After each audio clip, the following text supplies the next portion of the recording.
première levée Banzai. Tu dis que tu étais au bord du gouffre. Bord du gouffre, c'est quoi en jour de cash restant? Comment tu qualifies ça? Je sais que nous, quand on avait bossé ensemble, c'était un peu cette période où tu avais où fallait faire du cash, quoi. Fallait faire du cash. Ah ouais, c'était Tu chaud. peux nous raconter un peu cette histoire? C'est vachement intéressant de voir ça de l'intérieur. Ah mais il me restait rien. Mm. En gros, je me souviens, c'était un mois de mars.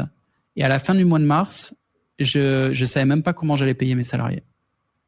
J'en étais là, quoi. J'étais avec toi à ce moment-là. Je me rappelle de ce Ah ouais. message. Ouais. Les gars, là, il faut faire du cash, sinon ça va être problématique là.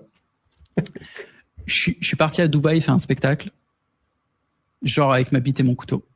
J'ai utilisé un peu de cash pour m'acheter un costard sur mesure.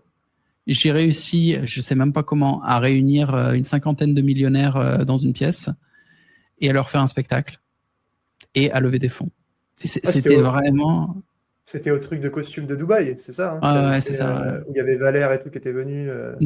C'est ça. Ok, Ouais. trop bien. Ouais, ok, trop cool. Ouais. Et c'était en mode artiste de rue. Je te jure, en mode vas-y, on y retourne comme à l'ancienne. Et ça a sauvé le business, quoi. Parce qu'à l'époque, on avait un espoir que Banzai marcherait. La data que j'avais balancée était vraie. C'est-à-dire que moi, ce que je disais à l'époque, c'est le nombre d'utilisateurs qu'on a sur Banzai. On avait beaucoup d'utilisateurs, mais c'était des utilisateurs gratuits. On avait déjà, je crois, 3000 créateurs et 200 000 ou 250 000 utilisateurs qui étaient les abonnés de ces créateurs. Et si tu veux plus de contenu comme ça, abonne-toi à ce compte.